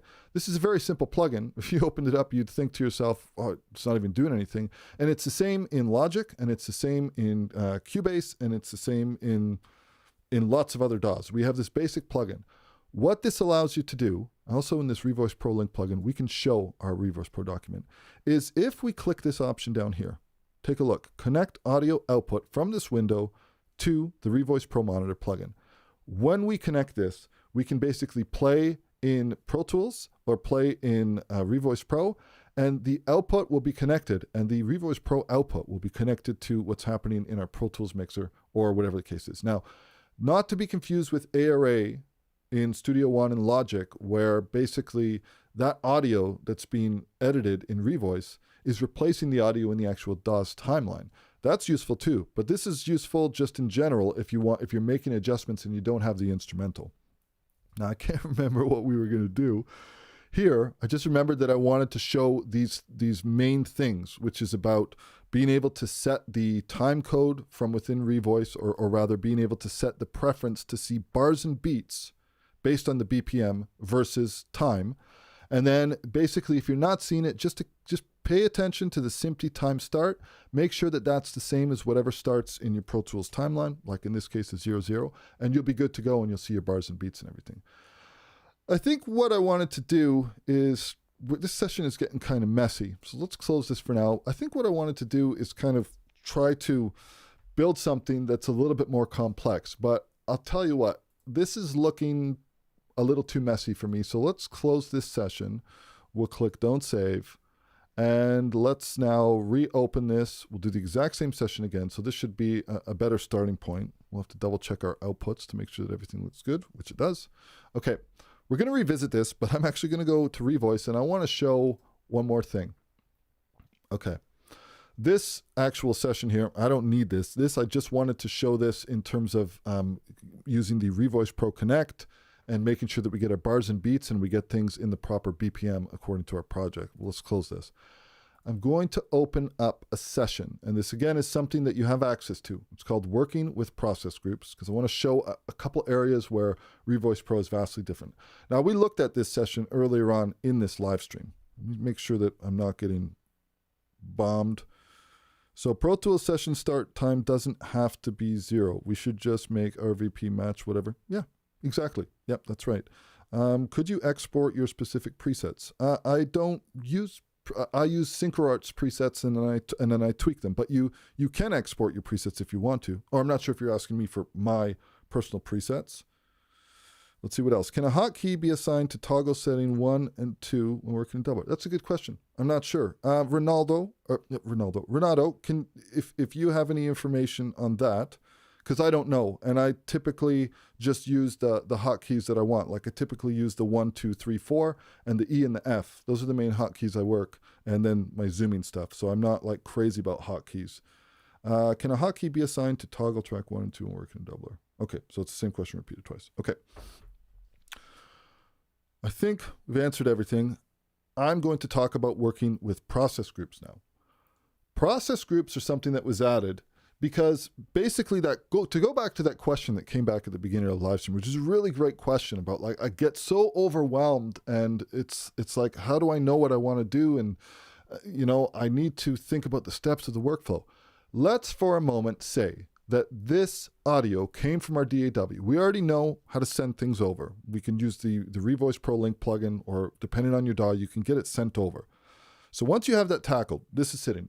This is the main vocal that we had that's been tuned. It's been pitch corrected. Falling in and deeper, not approaching, feeling freer. Okay, we've made tuning adjustments, and we could have made timing adjustments or whatever. We could even have made level adjustments, anything. But this now becomes the master track. Now let's listen to each one of these individually. Falling in and deeper, not approaching, feeling freer. Okay, so that one's breaking up a little. Falling in and deeper, not approaching, feeling freer. Okay, and we'll listen to the last one. Those two are panned out. Falling in and deeper. So you can hear, we have tuning issues, we have timing issues, and in some cases things just breaking up. Now, these are not all going to be the exact same level as our lead vocal. So I think that that's okay. But let's say that we wanted to make a blanket statement of something that I'd like to do on all of these tracks. This is our lead vocal. It sounds great. The timing's perfect. The tuning's perfect. We chose the best vocal out of all 4 of these, and this is going to be the master one. But on this line, we want to have a center and 2 hard left, a hard right, a hard left, hard right, and a center. So essentially, we're going to have 4 vocals, which are basically unisons, right? We have essentially we have 3 doubles. So if I wanted to do this, I don't want to do these one at a time. I don't want to go into Pro Tools and use the quick APT or even any DAW. I don't want to do them once and then I'm doing the same thing. My goal is to do the same thing to all 3 of these. This is where creating actual process groups come in handy. Okay. So what we're going to do here, same thing we did before. Again, we're going to click the B key. We need to define what it is that we want to do. I want to create an APT. The length of the APT is going to be the selected audio, which is this one right over here. I want this to be the same size. Okay. Now, here's where it's different. We have the option where it says process groups. I kept ignoring that and saying we're going to revisit this at the end. Check this out. I'm going to choose new process group. And I'm going to choose now, I need to choose my guide. My guide is going to be my vocal lead. That's our master, right? We're happy with that, the timing and the tuning of that. Now, what I want to do is over to the dubs. This gets a little bit confusing, but it doesn't have to be. If I had just vocal 2 and vocal 3, then, and even if I have 1, 2, or 3, I'm going to choose the first dub. In this case, it's vocal 2. Now, if it was just vocal 2, I could set this to automatic and this would be 1 and it would create one. But we're using a process group, and what this means is that we're going to have one preset that affects all 3 of these tracks. I know this sounds confusing, but bear with me for a second. It's all going to make sense. Our guide is going to be our vocal lead. Our dub, we're going to choose the very first one. And then our outputs are going to be automatic, and we're going to choose 3 because we have 1, 2, 3 tracks. Let's go ahead and click New Process. See how fast this works? This is super blazing fast. It just did a basic adjustment for all 3 of these tracks. Now, we know from our previous part of this live stream that we can use the E key and we can use the F key. But notice that's only working for the very first one, right? So if I use the E key, it's soloing the vocal guide and the last one. And if I use the F key, it's just soloing the first here. So that is not really going to work for what we want to do. So we have, with the process group, it gives us some pretty cool options. If I played this back right now, it would be, essentially, it's going to be what? It's going to be our main track, and then it's going to be 6 tracks playing. Okay. And nothing is perfectly time aligned. So first of all, let's click this because I forget what preset we used. Let's see what we use. We use vocal slightly loose, time, and pitch. Okay. So let's dial this back a bit to 30. And our timing, in terms of our pitch, is set to pretty tight. That's 2%. We also have level. I don't need to use level for this though. Okay, let's say that we're happy with that. This change that I've made to anything over here, it's applying to all of these. So this one preset is applying to all of these tracks. That's the one cool part. The other cool part is, let's say that I wanted to play everything from here. In this group 2 over here, I have the choice of what I want to listen to. So in this case, it defaults to guide and align, which I think is a great choice. It's already set there. It's in this little drop down menu. Let me click play. Falling in and deeper, not approaching, feeling freer. Listen to the alignment on the end there. It sounds great, right? We'll play. Freer. Now let's go back to the guide and dub. And let's go back to that same spot and let's play. And I can listen to anything. I can listen to just the dubs. I can listen to the dubs and the aligns. I can listen to everything. But the process groups are a great way to be able to have instant playback over just what you want to hear. Like I say, in this case, it's the thing that I would mostly want to listen to would be the guide and the aligned. I would want to see, how did this do? Let's listen. And you can take a look in the left side of these tracks. You can take a look that some of them are green and some of them are not playing at all. Falling in and deeper, not approaching, feeling freer. So that's my after. If I wanted to listen to my before, I would just go to the guide and dubs. And I'm using the play key, not from my spacebar, but from the GUI here. Falling in and deeper, not approaching, feeling freer. So that is one of the benefits of working with process groups. Process groups allow you to basically addition your changes in a really easy way. I can make these changes in a really easy way. If I say to myself, oh, you know what? I want to bring the level in here too as well. How much? Oh, let's keep the average level of this. And how tight? Well, let's back it off a little bit. Take a look at what's happening here with these levels when I do this, right? I'm making changes to things, and you can see that they're re-rendering, and it's just brilliant. It's such a quick and easy way to be able to work. And then, of course, we have our guide and dub for our playback, or our guide and our lines. Quick listen. Falling in and deeper, not approaching, feeling freer.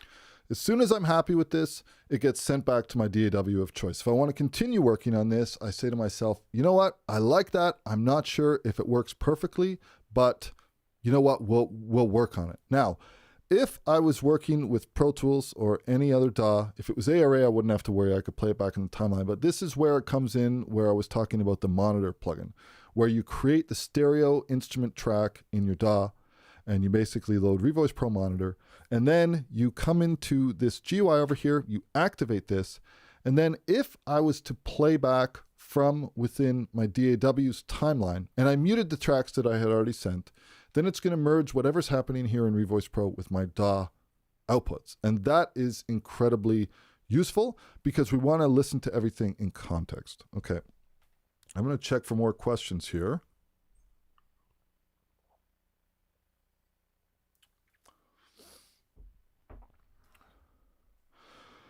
How can I say a phrase in one... Sorry, I'm just reading some questions. How can I say a phrase in one way and make the actor sound the same? You apply in the actual APT for the preferences. You would basically choose for the pitch option. If you wanted to have them follow your pitch, you would basically experiment. First of all, you'd experiment with using the dialogue algorithm. There's dialogue in music. Sometimes the dialogue algorithm sounds better for music. Sometimes the music can sound... You have to try. In general, if it doesn't sound bad, it's probably working. But if you wanted to fully explore getting the best sound on each one, then just try between these two different algorithms and see what works better. But you would experiment with applying the pitch, and you could choose how tight it would be, and then you have the options of nearest octave, absolute, relative, or monotone. Nearest octave is, like I say, this is a great thing for a male vocalist who's singing in a different octave range than a female, but you want to have the female be the guide or the male be the guide. You know, the nearest octave is a great way to do that. You can also experiment with absolute, which will force any dub track to 100% follow a guide, and you can also experiment with relative, and you can get some pretty amazing results. Let's see. Okay, I'm going to actually open up... I haven't looked at the live stream. We'll see how many people here. Okay, we still got a decent amount of people here. Trying to see if there's anything else. It looks like there's lots of back and forth where Synchro Arts is asking a lot of questions. I need to show another feature. This is something, I left this till the very end, and then if we have time, we're at 90 minutes already, but I think we can squeeze this in. I want to show something which is incredible. So hopefully everybody understands working with process groups. I was definitely talking more than I needed to, but I'm trying to really explain this stuff. Super easy. You create an APT, you choose the option to create a process group, and then you choose the guide, and then you choose the first of the dubs. And if there's 4 dubs that you're aligning, you just make 4 outputs and set it to automatic. And then you have the ability to choose how you want to solo. And then you use the play button from within Revoice. Okay, let's close this session. And we'll click Don't Save. Again, if you're still just joining us here, these Revoice Pro documents that I'm opening up for this live stream are available to download. I'm going to choose the RVP Warp Vibrato points. This is something that when I first heard it and saw it, I didn't even know how to comprehend it. Let's take a listen to this vocal, okay? And I'm going to play this end section. Get ready to do it all again. Okay. So that's a performance that was sung. And as far as I'm concerned, or as far as I remember, that was just one of the various takes that I took, and I brought it in. And then we have the instrumental. So this is what this sounds like. Get ready to do it all again. Okay. Let's take a moment to talk about time compression and expansion, okay? Because I know everybody wanted to come here to talk about that. So if we take a look at this last statement, and I wanted to adjust the timing of this phrase, if we were doing this in any other program, whether we're working in a DAW, things like Elastic Audio, Flex Time, Studio One has Audio Bend, we have basic rules that get applied when we start adjusting things. So for example, if I stretch this out, this word, this last line, let's listen to this now, and let's solo this. Ready to do it all again. Okay. That doesn't sound great, obviously, because things sound super weird when you have a natural vibrato that is sung a certain way, because this is sung in context with the BPM of the song, which is at 129, whatever the artist was feeling, whatever the artist was vibing with, and it's a very natural performance. Now let's go the opposite direction, okay? First of all, we'll do something kind of like moderate, and then we'll overdo it. Get ready to do it all again. Okay. This obviously doesn't sound natural. This obviously doesn't sound right. So we can do this in varying amounts. Like if we wanted to change it a little bit, we could get away with it. But when you have something that's sung with a vibrato and you want to maintain that natural vibrato and that natural performance, then this is something that you're kind of like, you just have to play with it. You can get close, but maybe it'll never really sound right because there's basic rules of audio that if we overcook something, then it's going to sound really bad. I want you to take notice over here of the bottom section over here versus the top, okay? We have these purple points. What are these? These are called warp vibrato points. And they're something that was added in Revoice Pro. I can't remember what version. But essentially what they allow you to do is you have the ability to resynthesize modulation in terms of sung vibratos in a natural way. And the only way that I can explain this is by showing it. So in this case, if I'm clicking from the bottom over here, this is readjusting it in the old school way, regular vibrato points. Do it all again. Okay, which obviously doesn't sound right, but now watch this. And listen to this. And get ready to do it all again. Isn't that insane? Let me repeat. Let me rewind this back because it's hard to understand what's happening here. Actually, let's go the other way. Let's pull this out. Ready to do it all again.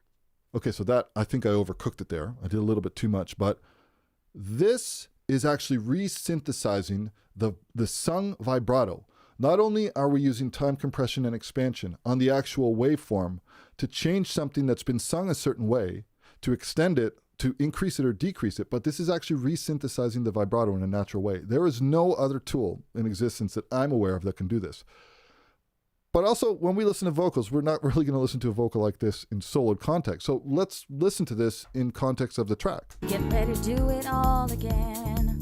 Okay, so that, as far as I'm concerned, is as it was recorded. Let's now pull this back. We'll make it shorter.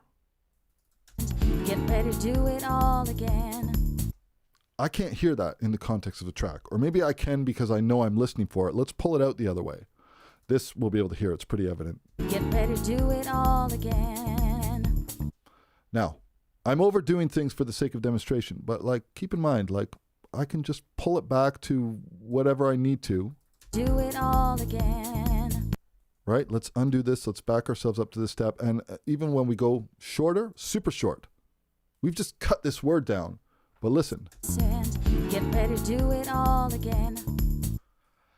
If I was to take regular editing approach to that, and I had something that was sung the way it was, like here, this is how it was sung. Do it all again. And I went here and I just basically snipped off the end of this and then tried to put a fade.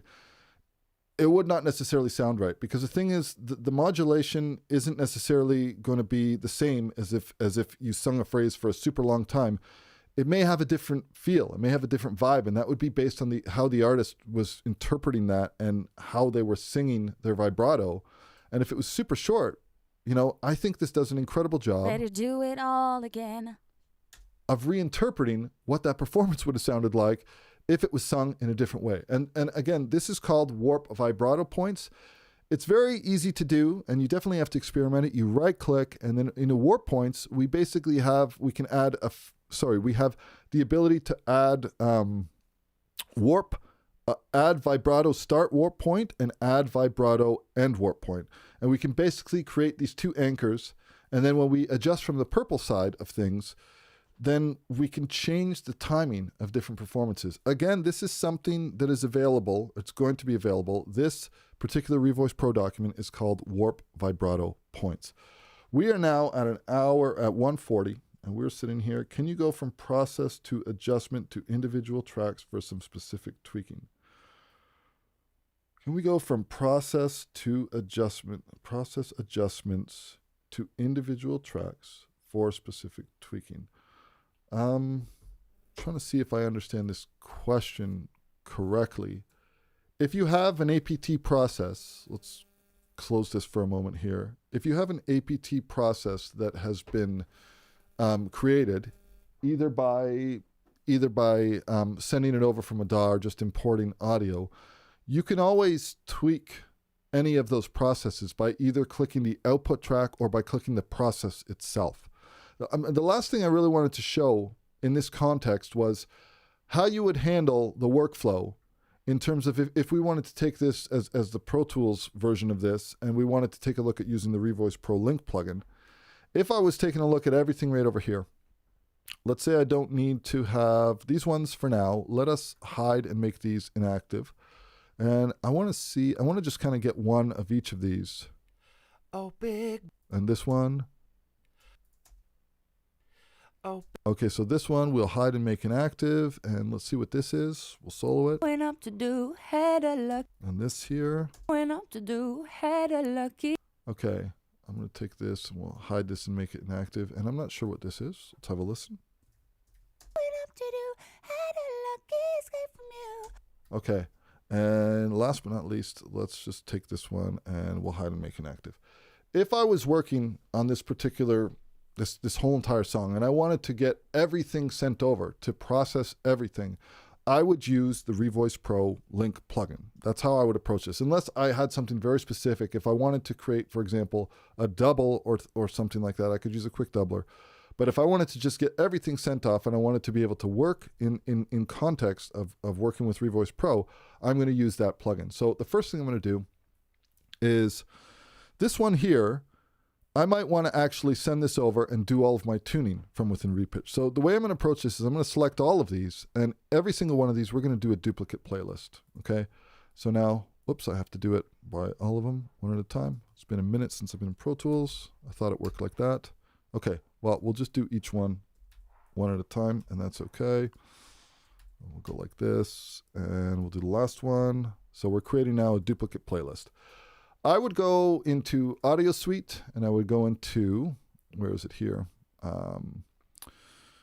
Synchro Arts, and I'm going to choose the Revoice Pro Link plugin because this is the case where we now have a good understanding of working in Revoice. We know how to create APTs. We know how to create mono doublers, stereo doublers. We know how to work with process groups. We know how to use warp vibrato points. We know how to tune a vocal.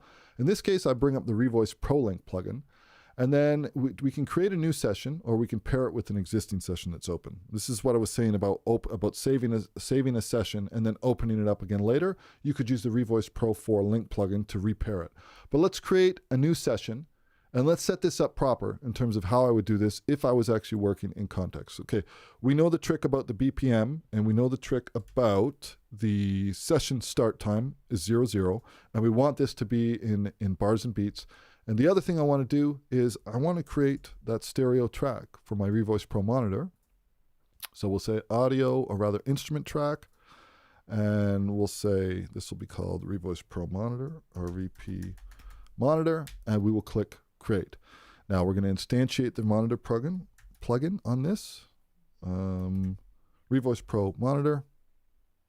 Bingo, that's the one. Okay, so now this would be my first step in terms of like I've opened up the plugin and I've created duplicate playlists in Pro Tools because I want to be able to spot these tracks in, but also have access to my original ones in case I mess up something or I want to be able to go back. The next thing I'm going to do is I can click now Show Revoice. Now this has automatically created some tracks. So we have 2 tracks. They're not named anything fancy. They're just named Audio 1 and 2. We'll keep that in mind because let's go back to the plugin. Now in terms of the function, I want this very much to be, at this point, I could capture and make an APT, or capture and make a double, or capture and make warp. This is similar to the quick APT stuff, but I want to just send everything over, and then I want to use Revoice. So we're going to choose capture only.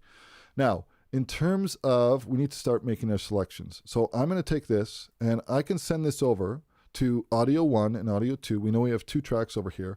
I can also add a track, but for now, let's just use the tracks that we want. So I'm going to capture audio, and if we take a look in Revoice, we can see that this has been sent over. Now, we know that we have that little trick that we can do because I don't want to see this in time. I want to see this in bars and beats. That's the way I work. And then we know that we have to go to View, and we can go to Settings. We're going to change our BPM to 110. This is the first thing I'm going to do. And then we knew from going into Pro Tools and choosing Command 2 that our timecode session started 00. So I'm going to go back in Revoice and I'm going to make that simple adjustment 00, and I'm going to push Enter. Now we have our tracks. They're starting to come in. They're grid-based in a bars and beats layout, and I'm happy with the way this looks. I'm also going to choose auto-size track heights. I always do that. Now, next thing we're going to do is we're going to come back into Pro Tools, and this is just making decisions at this point, okay? All of these, everything over here, and I can even extend this section out over here. Well, where is this going? Well, let's put it in track 2, okay? We'll capture this. Now, if I go back into Revoice, now this has been captured in track 2. Okay, now let's go back into Pro Tools again, and we can start using our key commands. I'm going to use the semicolon key to move down. And in this case, I'm missing a track, but I don't want to open up Revoice to go back. I'll add the track here, and then in this case, it's automatically named audio. I'll put it to this track, and then I'm going to capture this audio. Okay, we're going to use the semicolon key down to go again, and I need a new track. We're going to add another track. So now this is going to do this one, and I've captured that. If we go back to Revoice, this is just stacking the track. This is how we're ingesting. This is how we're getting everything sent over. And then last but not least, We'll hit this one over here, and I can choose the destination track. I think we need to add another one. We're already using 4, so we'll add another one. This is now giving us the name of audio 3. We'll capture this audio. Okay, let's leave this window floating, and I actually want to set up the Revoice Pro monitor plugin to actually work, because I'm not bringing over my stereo instrumental from Pro Tools into Revoice like we did before. So how do we make this work? Okay, well, first thing I need to do is route my outputs in Pro Tools so that I actually have an output that it's gonna route to. And the second thing I need to do is I'm just going to, in this case here, I'm basically playing all of these tracks now are being played from within Revoice Pro. So I actually don't need to listen really to any of these. But I might have a full multi-track that's available where I'm working with all of my stems, or I might have other background elements that are already processed. I want to be able to play, though, any point in Pro Tools or any point in Revoice and hear things in context. So let's go back into Revoice, and then we will simply click this option over here. So now if I click anywhere in here, Now that it's over, I'm listening to my isolated Revoice Pro output, and it's coming out of Pro Tools. But if I go into the Pro Tools timeline, goes from way back 2010, but you cannot have me again. Yeah. You weren't ready, but you went ahead with me. it takes a little bit to get your head wrapped around it. But once you do, it's a great way to work, where we can always work in context of our DAW session and our Revoice Pro session. Now, the very last step, and then I'm actually thinking it's probably time to wrap this up, is the very last step is I want to see what if the project tempo is not static. Will Revoice synchronize all the grids in between projects? Can you go from process to adjustments, individual track for some specific tweaking? Okay, with respect to the question about what the user is basically asking is, this is an easy case. This is 110 BPM. Everything across the board is 110 BPM, and it's simple. We set it to 110 and it's 110. There is a function in Revoice, and this is something that the SynchroArt support is going to have to confirm, but there is a function in Revoice where we can import a MIDI file. And if you have embedded tempo information from a MIDI file, I want to say I'm like, I don't know what I could put on for a percentage, but maybe I want to say I'm like 90% certain that that's something that might work.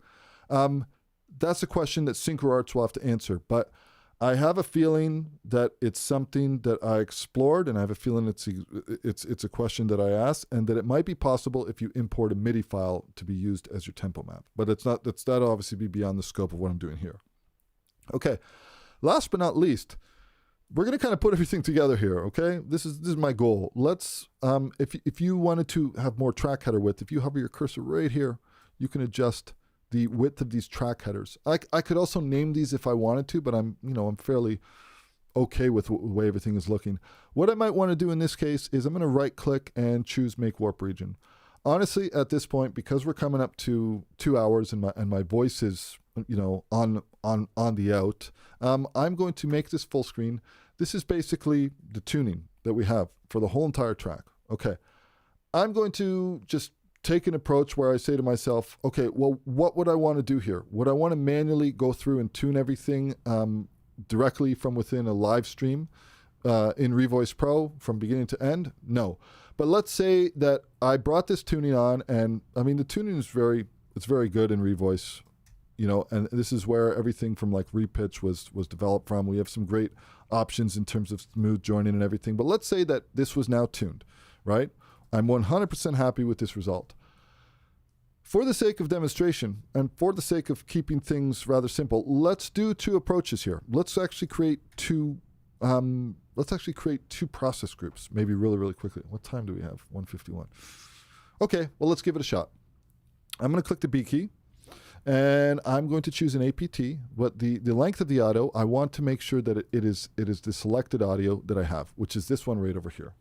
Okay, so we're going to click the B key, and we're going to go with an APT. It's going to be selected audio. The preset, what are we going to choose? We're going to choose, let's choose tight timing only. Let's say that for this one, it's going to be tight timing only. Process group, we'll choose new process group. Now, here's where it kind of all comes together. Audio 2, actually, you know what? I really want to rename these. Let's do that before we do it, because we'll do Command C, and this will be 3. This will be, we'll go with 4. And then this one will be we'll go with audio 5. Okay, so we have audio 1, audio 2, audio 3, audio 4, and audio 5. Okay, let's go back to where we were. Again, selecting this, clicking the B key for a new process. It's going to be an APT. The preset we chose was going to be tight timing only. Process group, we are going to create a new process group. The guide is going to be audio 1. The dub, the first dub is going to be audio 2. And we're going to choose outputs is going to be automatic in this case. And then I could choose how many of these there are, right? There's going to be 2 of them, 1, 2. So I'll click 2 and then I'll click the new process option. So now we've just created audio 2 out and audio 3 out.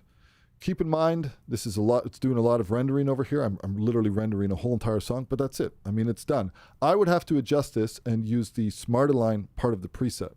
But the thing to keep in mind is that we use Smart Align, and then this is going to now take a look at this and compare it. And now Smart Align just fixes anything. If you ever have something that's weird, you enable Smart Align and it just fixes everything. But now I have a set of parameters that I'm applying to these 2 tracks over here. And this is a really, really great way. And if I wanted to listen to these results, again, we know that with a process group, we can listen to the dub and the aligned. Think you're the big guy, thinking you're too I'm going to move over to a section where it actually makes sense. So we'll go right over here, which is a spot that makes the most sense. I think I accidentally just modified a pitch curve by clicking that. We'll give us a minute. There we go. And in this case, let's move our positioning to over here. Again, guide and aligned, and now it's going to automatically adjust. And now we're satellites apart. You've got some growing up to do. Had a lucky escape from you. Oh, baby. Okay, so that's one process group that we've created with audio 2 and audio 3, right? And here we have our audio 2 and our audio 3 output. Now, if I wanted to create another process group, that's something that I could do again, simply by clicking the B key and then choosing, we have an audio process group already, we have one, but I could choose group 1, but I could also create a new process group. And then I could choose the guide, again, which it would be depending on what we want. If we want it to be audio 1, and then our outputs now, instead of being the 2 and 3, they would be 4 and 5. So I would choose 4 and 5, and then the outputs, automatic, and 2. Once you have this done, and once you're happy with everything, this is a pretty big session, right? And we have the ability to kind of like adjust and tweak the presets, the parameters. We can have pitch, we can have level, we can do whatever we want and make all of these adjustments. At the end of the day, though, we could save this Revoice Pro document, standalone file, like I said, and then continue to work on it. And then when we're done, it's just a matter of getting everything sent back from Revoice Pro back into the Pro Tools timeline. So if we take a look at, I'm not going to cover everything, but if we take a look at audio 2 and 3, for example, they're here at the end. They're audio 2 out and audio 3 out. Let's go into Pro Tools and let's say, okay, well, I know that this one was we actually changed the tuning on this, right? So in terms of select a destination track, this one, oh, did I render the wrong one? I think I might have. Let me select here, it's going to be audio 1. We made some tuning changes. I'm going to select the destination track in Pro Tools, which of course is here. Then I can re-render this. Okay, so what have I done here? I'm re-rendering the wrong one. That's what I'm doing. Repeat above. Okay, so I need to make sure that I have the proper track selected in Revoice in terms of the output. And then I can start spotting these back into my actual timeline using the Revoice Pro link button. Right? So these are the output tracks that I've created, the audio 2 out and the audio 3 out. You'll notice that each one, as I select the output track or as I select the actual processing track, we have the ability to choose which one we want to send back. So if I wanted to send audio 2 back, then I'm just going into Pro Tools and I need to, select source and audio track. I need to basically just choose the proper track that this is connected to, and then I can just render this back in, and then it's going to be spotted back into the DAW. Now, like I said, ARA, this is a workflow that we have the ability to play it back directly from within ARA-based DAWs like Logic Pro and Studio One, and I hope that's something that we see coming for Pro Tools later on. But in the meantime, I think once you get used to the plugins and once you get used to working with them and once you get used to working with Revoice Pro, it is not bad. I'm going to check here. see what we have. We have 62 people left in the chat. Revoice Pro. Okay. When we said Revoice Pro, got some new pitch editors that are in repitch. Am I correct? The files for download have no audio within the project files. It's encapsulated. It's in the file. I'm just reading this in real time, so hopefully if you're seeing this, if I go like this and I go to Revoice Profiles, so I mean, take a look at one of these over here. What is it? Show package contents. Do we have that? Maybe we don't have this option, but when you open up the actual file or this encapsulated document, it will have the audio files in it, like Revoice Pro, the Revoice Pro files that I'm providing. And what I would do is you can either make duplicates of them or try out these features, but then close them, but don't save. Welcome to live chat space. Okay. Sneak preview, there wasn't one. Yeah, I mean, I don't know. I can't talk about the version 4 lifecycle of Revoice Pro. I know that we have an update coming, which is going to be awesome. It's going to borrow some stuff from other products that are currently in development, like, for example, Repitch. I haven't seen it yet, though, but I'm looking forward to it. Yes, Marcus, this is correct, but it is only graphical display of the grid that is displayed. Okay, cool. Marcus, what if the project tempo isn't static? Okay, I think I've kind of caught up to everything. All right. If there are any other questions, consider this feature request. Please should take a look at your GUI design. Okay.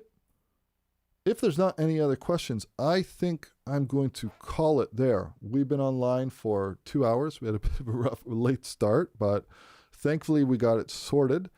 Make sure you download these Revoice Pro documents to practice. And if I ever do any future content with Revoice, I definitely will show at least Studio One and Logic Pro running an array. Once you get used to it, it works very well. I love it in Studio One. Studio One is my favorite DAW. It's what I use 100% of the time. So, but that being said, I think it works great in Pro Tools too. Once you know and you kind of understand things. Can I revisit the stream for reference? Yes. Yes, the stream is going to remain active. This one will stay up on the YouTube channel however long Synchro Arts wants it to be up there. And I guess if somebody was really brave, they would go through and listen to me ramble and try to add some chapters to it. Is there a Black Friday sale? Okay, I don't know the answer to that. Array and Logic. Okay, the questions for people who are talking about Logic, I would definitely shoot Renato a message, and we would need, or Synchro Arts would need specifics on what version you're using, what OS you're using, what version.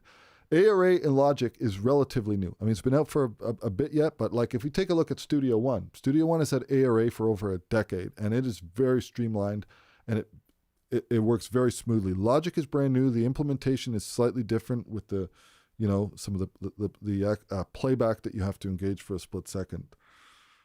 Best regards. Okay. All right. Do more videos when using it in Cubase 12, please. Okay, fair enough. I've got a copy of Cubase. Whatever Synchro Arts want to do with showing different DAWs, and I can't really speak to anything, but I would guess that with the update that's around the corner, if they add some really cool stuff that changes, you might see some new video content that's DAW specific. I don't know. I can't really, confirm that, but you may very well see some of that stuff. Is there a way to join your consultant marketing team? I have major producers who would use this. Yeah, you would have to talk to Synchro Arts for that. You can reach out to them. Thanks. Best regards. Will there be a Repitch live stream? I really want to do a Repitch live stream.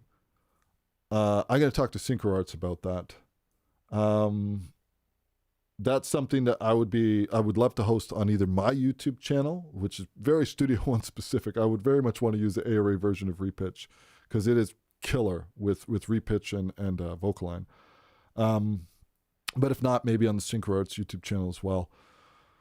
Also, I need to mention this, guys. I don't think you will ever find another better deal for, it is up to 50% off Revoice Pro, the Provember sale.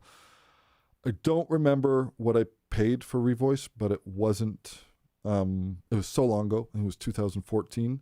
And I've just been upgrading the license as the new versions come out. But definitely, I think this is the absolute, I can't say for certain, but I think this is the absolute cheapest you will ever see, or the most affordable you will ever see Revoice Pro at this time.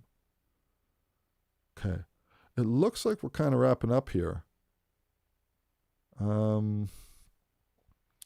I really want to see a repitch live stream. I'd watch you wherever.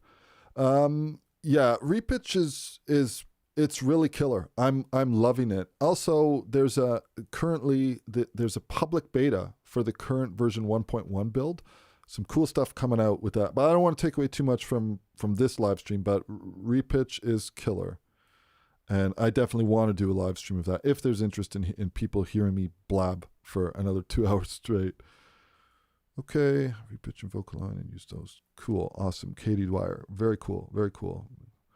Okay, yeah, make sure to grab that sale while it's on. I don't know how long it's lasting. I think to the end of the month. I don't know. Somebody from SynchroArts will have to. I just bought mine. What does repitch have that Revoice doesn't? Repitch runs as a plugin from within your DAW, and in some plugins, currently it's a real-time transfer. In other plugins, it's ARA. It's a different type of workflow, but it also has some similarities that are borrowed from Revoice. But like I mentioned, Revoice has the ability to tweak literally every one of those parameters and to automate, the strengths of the transfers and the offsets and stuff. If you want to have one area be 100% aligned and one area be 80% aligned, all of that can be adjusted in Revoice, whereas in Synchro, repitch with VocAlign Ultra and SynchroLink, it's a global setting. You have to find something that works for everything. ARA, much better in repitch, in Revoice. I'm really going to have to move up to, I'm on Catalina. I'm going to have to move up to Monterey. I downloaded an installer. I'm going to have to make the move and move to Logic 10.7 to fully test out. And hopefully, if there are any issues, I'm pretty good with beta testing, and hopefully I can work with the people at SynchroArts so we can get that straightened out. So, but I really, I don't use Revoice with Logic directly with that workflow. Actually, I don't know if this is even still supported, but they had a region-based processing workflow for Revoice Pro, which I loved, and I was using that for a long time. And I might even prefer to use that over ARA and Logic just because of how seamless it worked. I don't know if it's still working that way, but I don't want to say anything that makes anybody not want to try anything. Give the stream a like and make sure you subscribe to the channel. ARA much better. Will do. Definitely upgrade. Hope Ableton gets ARA. Yeah, just got to keep hammering the developers. If you want to see things, you have to reach out. Thanks SynchroArts for making the stream available. Many thanks Marcus, you're a great teacher. Happy repitching and revoicing to you all, guys. Excellent. Listen, guys, that is it for me too. Let me see if I can. Where did I'm lost. Where's my OBS? Where are you, OBS? Where are you? Here you are, but I don't even know where you are. I need to find my OBS.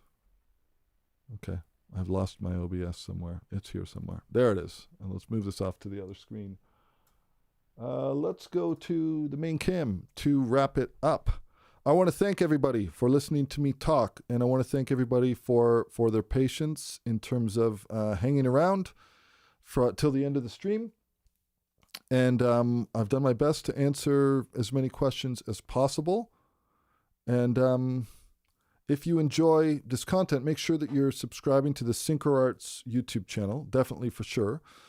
And we will try, at least I'm going to try to get as much live streaming content out available as possible. And also I know that if there's any opportunity to work either with SynchroArts or directly on my own, that's definitely something I'm going to do. I am still focused and motivated to make sure that everybody understands Revoice, this really, really awesome program, incredibly powerful. If there's any issues and if there's anything I can do to help to iron out some of these issues, I'll make sure that I work with the folks at SynchroArts in terms of beta testing some stuff and making sure that everything is as rock solid as possible. That being said, I think I'm going to wrap it up here. I wanted to thank everybody. I hope you have a fantastic week. Please do take advantage of the sale. If anything that you've seen today has been something of interest to you, make sure that you hop on, check this out. These prices are not going to last long, and they definitely won't be this cheap. So without further ado, I think I'm going to call it there, and I think we'll leave it at that. So thank you for joining me, and I will catch you in the next one. Cheers.